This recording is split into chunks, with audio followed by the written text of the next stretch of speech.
Guys, today mag-unbox tayo ng Redmi K30 4G.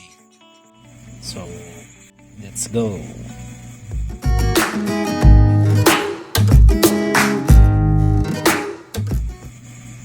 So, ito yung box niya. Ito yung front box. May dito yung text na Redmi K30 na naka gradient rainbow effect.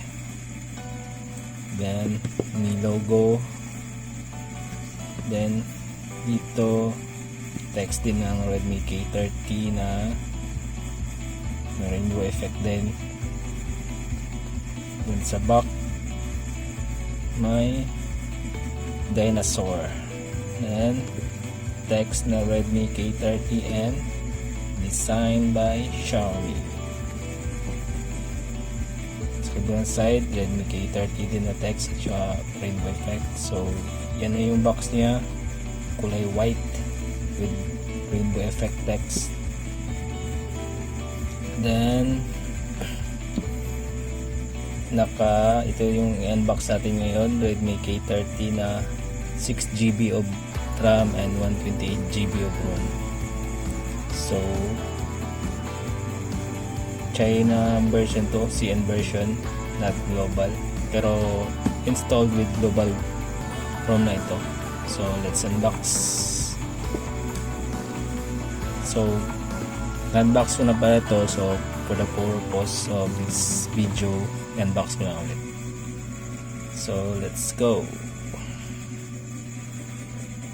So pagbukas ng box, meron makikita yung small box kung saan sa loob yung SIM ejector tool, then warranty card at saka manual, yun lang. At saka meron siyang free jelly case, nothing special, normal jelly case ng Xiaomi. Rough dito, then smooth. So yan yung free jelly case, tabi mo na dito. Then next is yung phone na mismo. So kunin na natin. So ito yung phone, tabi na muna natin. Next, sa baba ng phone, dyan yung power brick na 27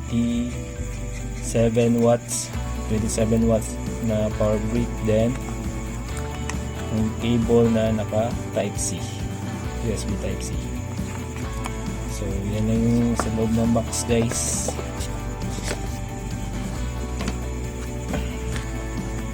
So yan na yung lahat laman ng box. Power brick na 27 watts, then USB type C, the phone, the jelly case, then the manual, user guide and manual, dito sa loob. So yan yung box. So let's explore the phone.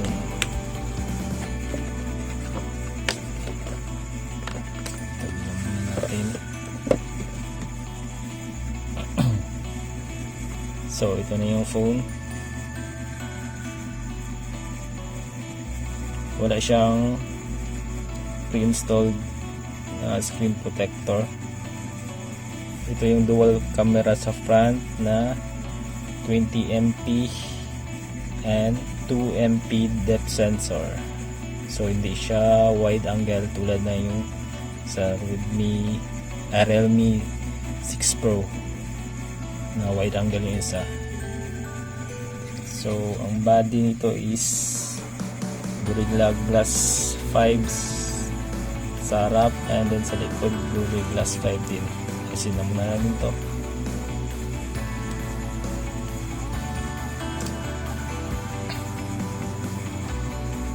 Gorilla Glass 5 sa front, and sa back Gorilla Glass 5 din.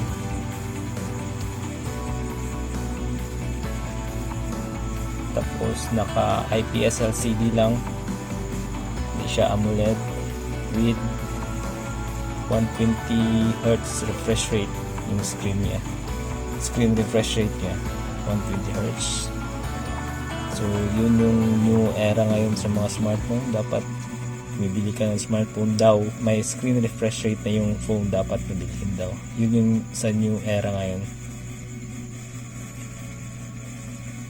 So dito sa bottom makikita natin yung 3.5mm jack at USB Type-C port, mic, then speaker grill.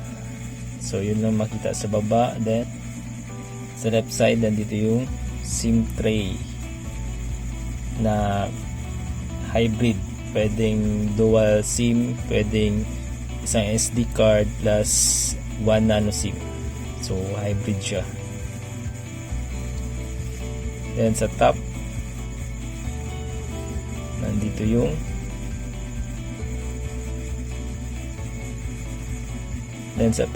yung IR blaster at saka noise cancellation. So yun yun sa top. Then sa right side nandito yung volume rocker at saka power button slash fingerprint scanner na din. So yun yung sa right side. Sa back naman nandito yung quad camera na 64MP, main sensor wide, then 8MP ultra wide, then 2MP macro lens and 2MP depth sensor.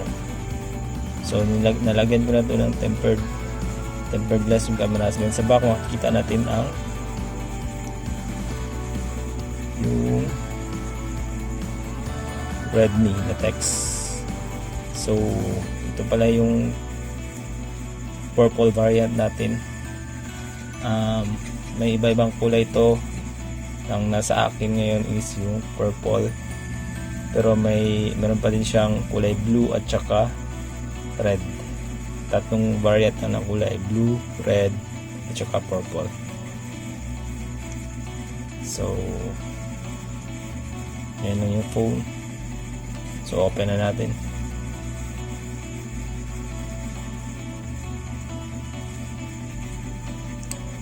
By the way, naka MIUI 12 na pala to. At saka unlock bootloader na.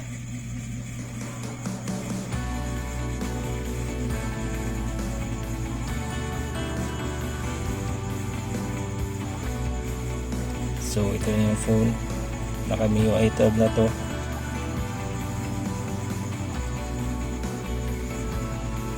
Ito yung phone.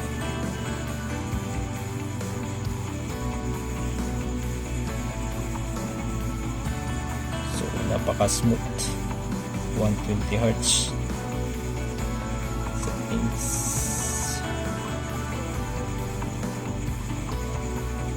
Tsaka naka Android 10 out of the box.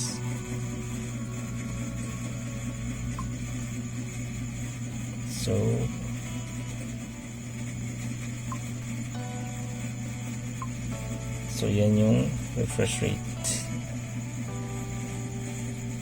Naka 120Hz refresh rate na to. Pwede din ibalik sa 60Hz. Napaka smooth ng. So yan na yung unboxing natin. More in-depth review for this phone soon. So thanks for watching.